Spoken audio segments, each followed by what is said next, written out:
ass shit and you gave me some creepy ass shit, right? And I gotta say, what is wrong with you people? Like you're laughing, like it's like scary and you're laughing. You're sick, you're twisted. So is Chris Stuckmann. So please, welcome the writer and director of Shelby Oaks, Chris Stuckmann. Yeah!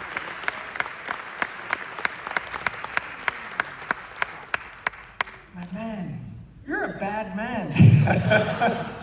You're so nice, you're so soft-spoken, I watch your reviews, and then you make something like this. How do you go from being that guy to now this guy? I think that's the horror community though, like Mike Flanagan's the same way. Like when you meet horror filmmaker Guillermo del Toro, they're the nicest people on earth because they get all their demons out doing that. You know? It's true. Yeah. And you got some demons. Let's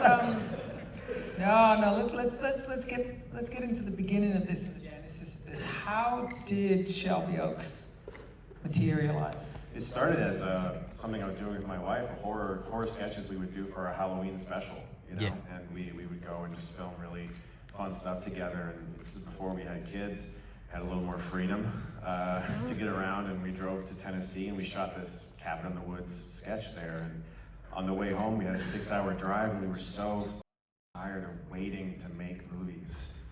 You know, and I think waiting is the hardest thing really when you're a filmmaker, because it's a constant state of waiting no matter what stage of production you're in, or no production. And we were like, let's just make a movie for $20,000, shoot it ourselves and put it on YouTube. And that was the first idea for Shelby Oaks. So how did you then transition? So the idea for Shelby Oaks or the idea to make a film? No, Shelby, that was like, the original idea was like, we'll just have it be about missing YouTubers and we'll do it ourselves, and we'll just pay for it and put it on YouTube. And so, but as we were writing it, it just kept evolving and turning into other things, and I couldn't stop the ideas from flowing. And I would talk to my wife and I'd be like, I think it got bigger. I think the movie's got more characters now. I think I want to do a shift from found footage to the traditional narrative, and am I allowed to do that? And it just kept getting bigger and bigger as time went on. I couldn't stop them. And was she just like, yes, you can do that, you can do whatever you want? My wife is super supportive.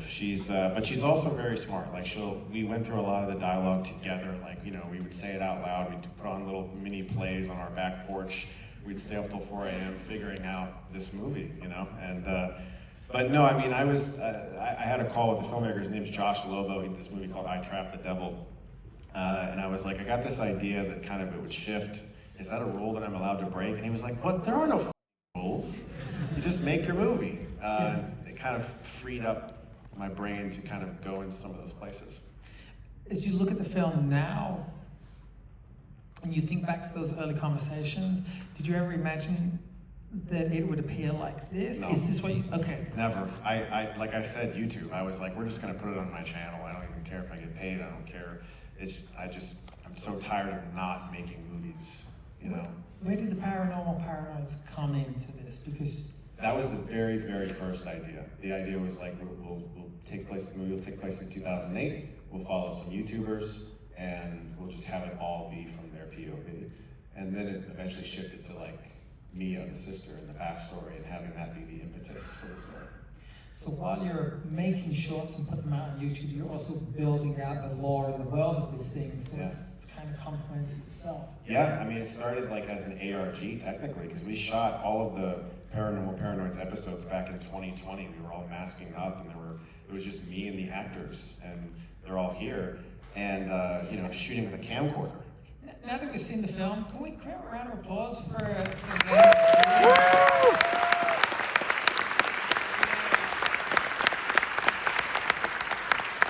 Yeah, we shot on tape. You know, I lured them into the woods. tape? Uh, What year was this again? 2020. Okay. You know, and they trusted me. Digital existed then. What is that? Digital still existed then, but you wanted that texture. I right? didn't You wanted that grit. I didn't have children then, so COVID was like a new thing. The world felt like a very different place.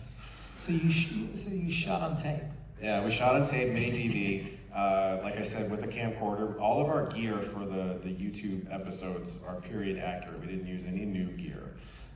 We didn't mic up the actors. We felt like there was this amazing sense of discovery to early YouTube.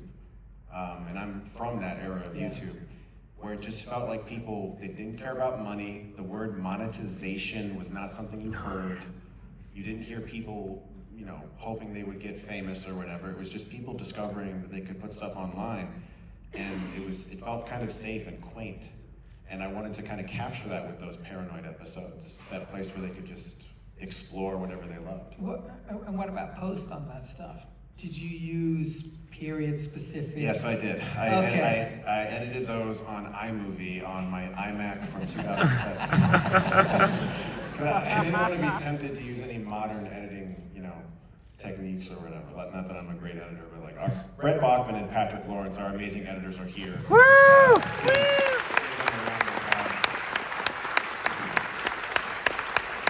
They didn't use iMovie. They didn't use iMovie, no. That's good.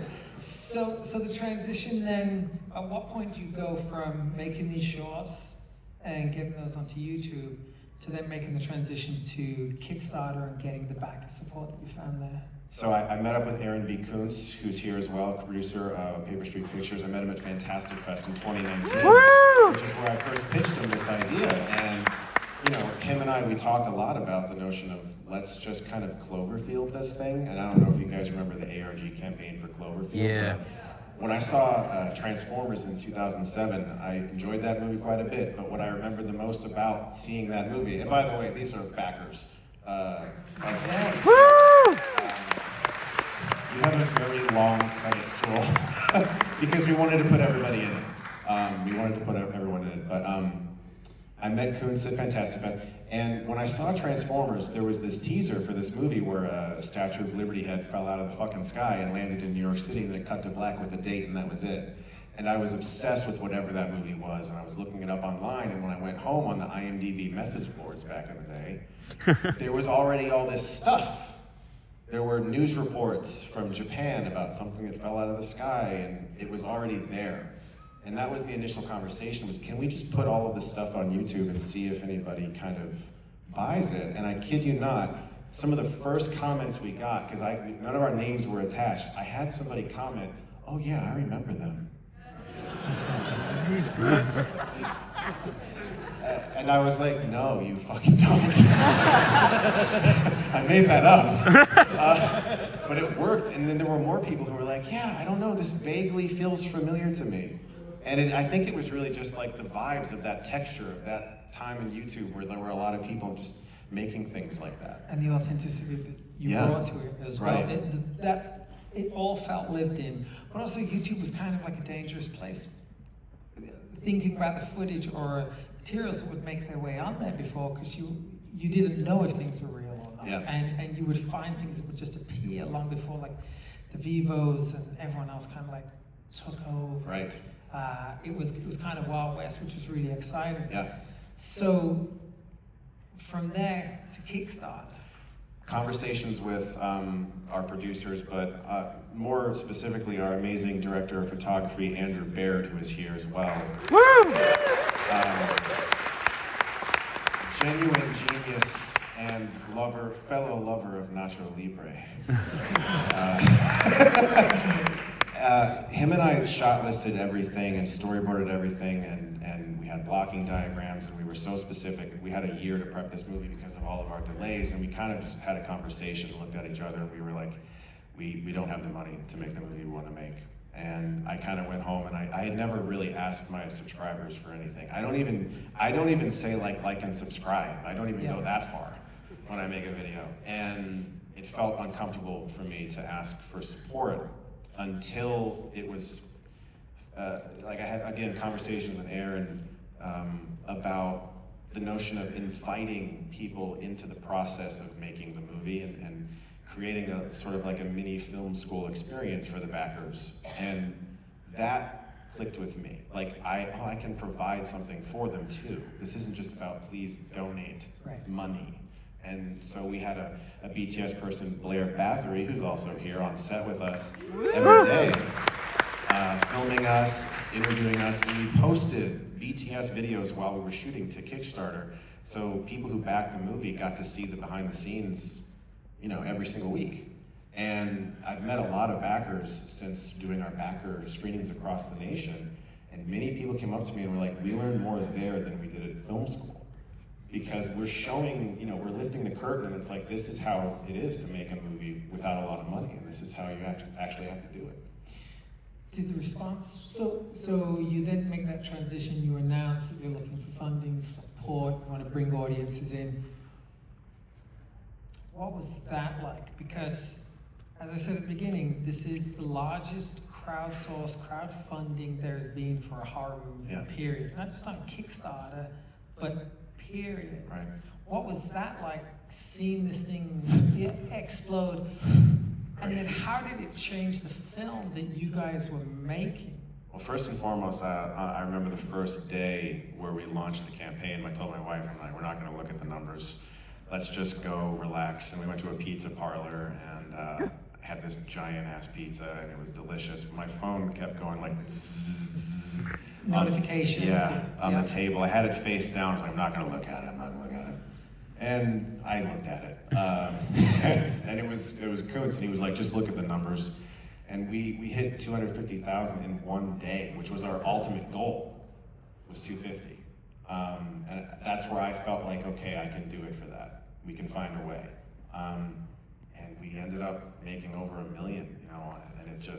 And it allowed us, what it did was, first off, we were instantly able to go into production, which is amazing, to just be like, let's stop waiting, we're gonna shoot. How long was the Kickstarter run to generate that money, and then what was the window between hitting that $1 million and then jumping into production? You said how long was it? Yeah. What was it, Aaron, like 2 weeks? 30 days? 30 days after we started shooting. Yeah. Wow. So Yeah. you were ready to go. Yeah, no, we went, we did it. And that's because, again, of the backers, that and it was, like I said, it was important to me that they felt valued. This wasn't just about, thanks for the money, I got it, and we ran. Every single reward tier is being fulfilled. We're out there making sure that everybody feels like their money is, valued. Going from 250 then to $1 million, the film that you had planned to make at 250, all of a sudden you're like, oh, there's a much bigger sandbox with which I can play in now. Yeah. So did you go back into the film, and then did you start building that out? I think the what film we did, itself change? Not really. I think what we did was the schedule changed. We suddenly were able to shoot for more days and have a little bit more time to kind of get into some of those scenes. Days where we were originally going to cram, and we still did cram, where we shot in 20 days, but like days where we originally thought we're not going to make it out of this alive became days where we were just really tense the whole time. Yeah. And the narrative itself, actually less than narrative, thinking about the found footage piece and the relationship between that and the scripted narrative, that was always storyboarded. You always wanted to do that rug pull. Yeah. I mean, like all of the B-roll that's in the doc is scripted, because we had to shoot all of that. When you make a true crime documentary, you source from real B-roll, and you have crime scene photos, security camera footage, family photos, everything. If we had B-roll, not only did the actors have to know what they're referencing when they're speaking on camera, but we had to have that, for the film. And there were times in the edit where I'd be like, oh man, I wish we had like an extra search party photo, and I'd call my friends and go out in the woods and get a search party photo really quick, and just, do everything you can. Was it completely different setups, the way that you shot the found footage to how you did the scripted narrative? Like what was that process like? Did you shoot all of the found footage stuff first, second? Were they most of the mockumentary stuff was done first, and I've told this story before, and I'm going to embarrass our incredible lead actress, Camille Sullivan.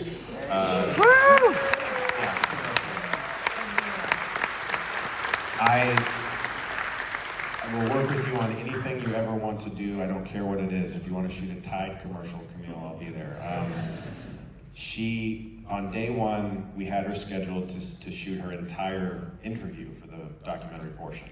And that's 17 pages. And we shot it in a couple hours, and we wrapped 5 hours early that day, because she brought it. Yeah. And she, we had it all scheduled for a day. We were gonna break it up, give her a chance to take a break or whatever. And she was like, no, let's just do it in one take. And so we shot with 2 cameras, 3 takes, and we were done.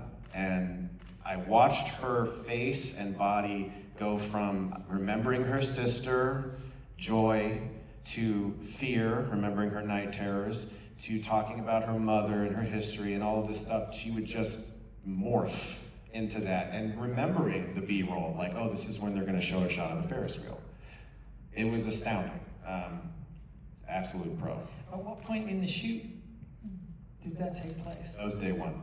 Oof. Yeah, and we wrapped, like I said, 5 hours early on day one, and the faces on the crew, when they were like, wait, we can just go home? Yeah. And we were like scrambling, like, can we get anything else? But we were set up for the documentary at that time, and so we just were like, fuck it, let's just go home and have a great day one. And so much of the film rests on her shoulders. Yeah. I mean, super critical. If she doesn't land this, the film doesn't work. I had confidence in her from this movie she did called Hunter x Hunter, which is amazing, and you should definitely see that.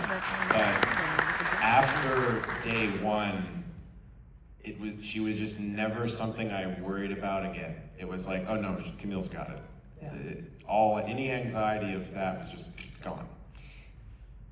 Did you then afford it? Did you give it the freedom then to improvise and stuff as well, or was it like these are the pages? Let's stick to what we did a little bit of things, like sometimes Camille would be like, "Can I say instead of shit?" Stuff like that. But you know, when you're shooting at such a crunch time, there's not a lot of room for changing things too much. You kind of just have to keep going. Did you work on her character's arc before to get closely together, or was it like you kind of came together really as you were getting into production? We had a lot of Zoom calls beforehand to just discuss everything about her character. But you know, again about Camille, she showed up to set and her script was dog-eared and torn and highlighted and She knew. Yeah, I mean, notes everywhere. And the preparation was just, she prepped like I prepped. Like she was directing and writing the movie. Like it was just, she knew that it was so important.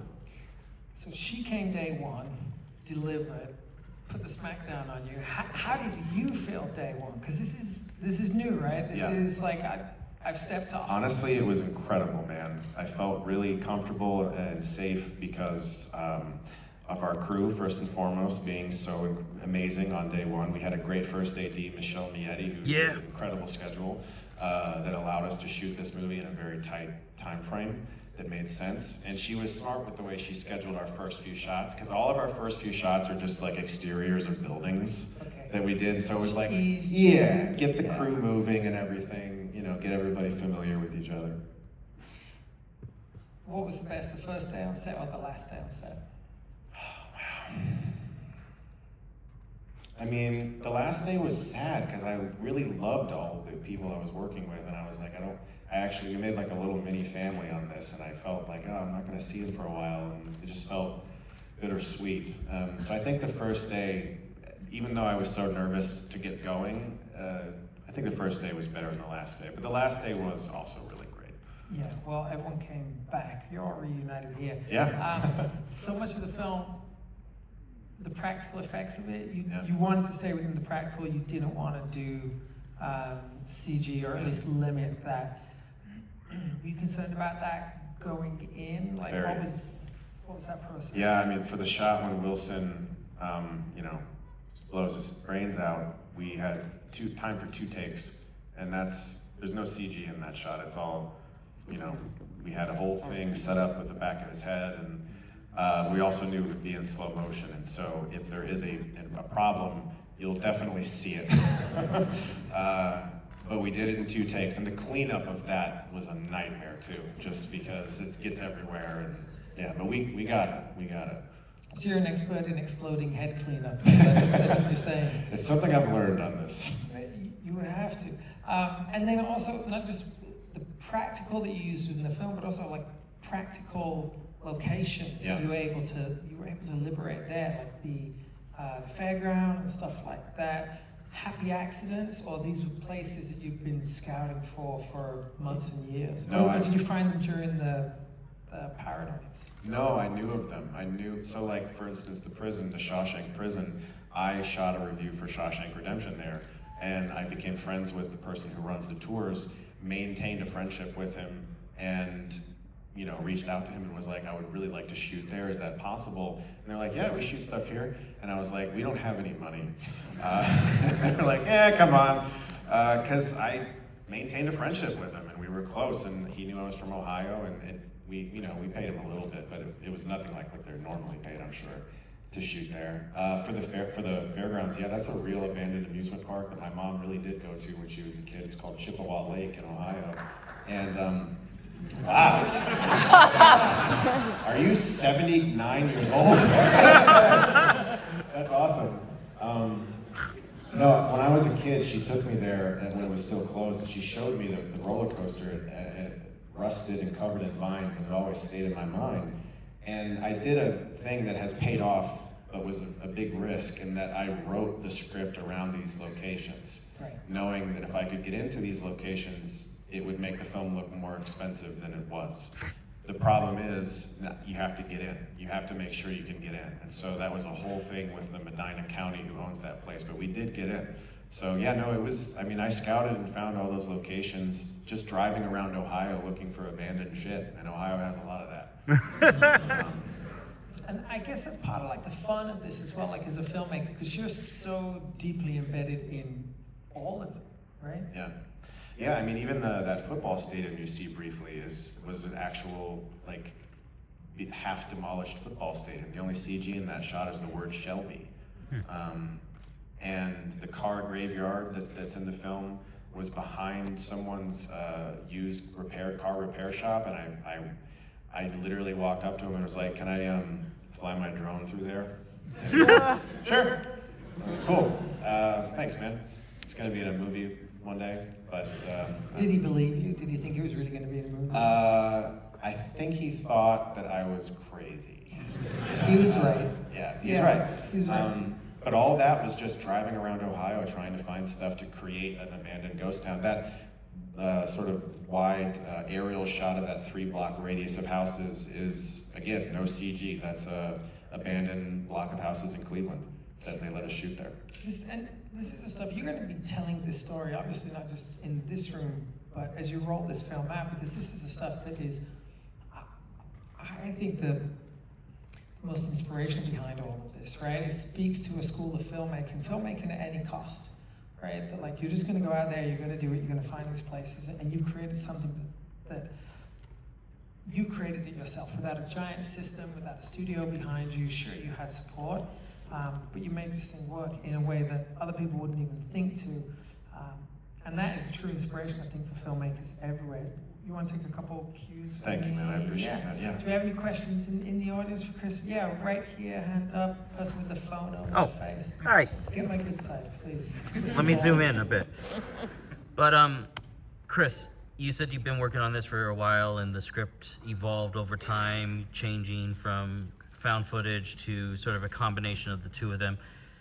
In your mind, did you still have a vision of the found footage film, like a complete footage style, or has it totally been gone now that you kind of developed it into this new film? The question was, do you have a vision for a full found footage film?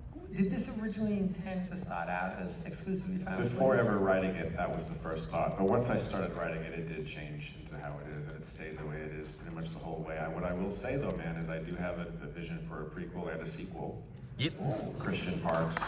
Oh, theaters the 24th, go see it, and we'll make 2 more. Okay, other questions? Gentleman right there, glasses, yep. Hi, Chris. First of all, thank you for being here and congratulations. Given the budget restraints, what was the hardest scene to pull off in the movie? Understanding working within the budget, what was the hardest scene or scenes to pull off? I would say the sequence in the attic with the ritual was a tough day. It was 100 degrees outside. We were in the set that had been freshly lacquered that morning. And if you imagine that scene in Meet the Parents where the altar blows up from the lacquer, we felt like that every minute of that day. We just had an elaborate thing planned, and it plays. And it's the type of thing where people come up to me and they're like, yeah, that was cool. And I'm like, and in my head I'm thinking, oh, about the 10 shots we lost that day. But nobody else is. It's a me thing. That day was tough, and it was very hot, and our poor actors were in 3 layers, you know? Everyone had fans underneath their clothing in between takes, just like, ah. We had a baby on set, we had a blood gag, we had a stunt. It was just, that was a tough day. That was a tough day. Whose baby was that? Was So, it yours, right? no, it's not mine. My kids are in the movie though for a second. They're actually in the movie twice. Because there's a shot of a pregnant person in the movie who is my wife while they were pregnant. And so they're in the movie kind of like in their own little way. Anyway, so what happened with that was we were shooting the fucking movie and I'm like, we don't have a baby yet. It was so terrifying. We were like a week out from shooting as well, and it was becoming one of those situations where I was like, oh my God, am I gonna have a CGI baby? Oh fuck. That's like the worst CGI you can do as a baby. And the traditional routes of casting did not work out, you know, getting people to ask in those ways. And I just made a post on Facebook. And I was like, guys, please help. Does anyone have a 3-month or less old baby? That we can douse in blood. Yes, in a hot that Latin doesn't room. mind that they're in a horror movie, and you know, that's the other thing. And gratefully, my amazing friend Dylan Newell just was a recent father, and he was like, I would love for my kid to be in a horror movie. Dad of the year. Yes. Right there. Yeah, he just saw the movie last week, and he was like, so excited. He's like, I can't wait to show him when he's older. He's like, it was really a genuinely like heartwarming thing. It was perfect. And his name is Atticus. Pro. Did everything right. Battling Camille, right? Yes, there was, every time I'd be like, you have to sleep now, Atticus. He'd be like, perfect. I want that kid. Yeah, I know. Is that kid available? I know. Okay, I think there's a question here. Yeah, right there. Thank you so much for being here. I love the film. Thank you. I was wondering if you could talk about the most valuable piece of feedback you got, either in the first draft of the script or a work in progress cut of the film. Question is, can you talk about the most valuable feedback you got either in a script form or at the first cut of the film? What I'm going to say is I'm so privileged to have worked with a lot of people who are fantastic editors. I already mentioned Patrick Lawrence and Brett Bachman, but also Mike Flanagan. Mike Flanagan's an editor too, he edits all of his stuff. And those 3 individuals being by my side during post, could not ask for better angels on your shoulder than those 3 guys. Just always there saying like, maybe try this, try this, try this. And you know, this is an old-fashioned rule that you hear sometimes where you get out of a scene before it's done and get into a scene while it's already happening. And we do that a lot in this movie, but Mike took it one step further. And I'm not gonna say what the scene is because it doesn't matter, it's not in the movie anymore, but like there was a scene that was very much so a baby, you know, one of my things, and it was very difficult to shoot it, and we pulled it off and everybody was proud of it. And multiple iterations of, you know, the film and the editing bay, we got to a point where we all kind of felt, I think we all felt the scene didn't have to be there, and Mike was there and he was like, you can cut that. I was like, I know. And then we cut it, you know? And it's tough, so Kill Your Darlings, you know, it's you've heard it before, but it's true. That's great from the feedback standpoint. As a first-time filmmaker, what were the big learnings and what would you want to share with the audience who are also, we have a lot of prospective filmmakers and writers in the room right now. I think, you know, I watched a lot of, I can't tell you how many times I've typed into YouTube, so-and-so filmmaker, advice for aspiring filmmakers. Steven Spielberg, tell me what I should do. And I've watched those videos endlessly, and I heard a variation of the same types of things, which are usually, everyone has a phone in their pocket. What's your excuse for not making a movie? And I'm like, come on, like, that doesn't do anything for me. I'm already doing that. Like my whole life I was making stuff, and since everyone has a phone in their pocket, that's the problem. It's oversaturated. Everyone's trying to do it, and it's harder to stand out as a result. And so what I realized was I need to go to where genre filmmakers are and meet them and become friends with them, but not in a way where it's like I want something out of it, like I'm trying to sell myself or whatever, because they can always smell that. So I went to Fantastic Fest and I was like, I'm gonna meet people who are making the stuff that I want to make. And that's how I ended up getting a film made, was going to genre festivals like Beyond Fest. That's the biggest piece of advice I can give any aspiring filmmaker is come to film festivals and watch movies like the movies you want to make. Meet the filmmakers afterwards, but don't just like run up to like the most famous look for the producers and the folks that maybe you don't immediately recognize who can actually help you, you know, and want to, like Aaron Kuntz, who are like looking. Aaron, you're gonna get mobbed in. Yeah, Aaron. Everyone talk to Aaron. He's got a lot of free time for reading scripts. Yeah, man. No, seriously though, that's my biggest piece of advice is seek out folks in person, because it's so easy to get solicited through email and be like, oh, delete. But if someone's right in front of you and they're passionate and they've got, like I've had people come up to me with their binders filled with their storyboards and their concept art, and it's really amazing, the talent that people have and how many people are so hungry to tell stories. And so go to where people are. Build a team, surround yourself with good people, do good things with good people, just like you did. Chris, it's a hell of a debut. It's a hell of a film. It is some creepy ass shit. Thank you for being here tonight. Thank you, everybody.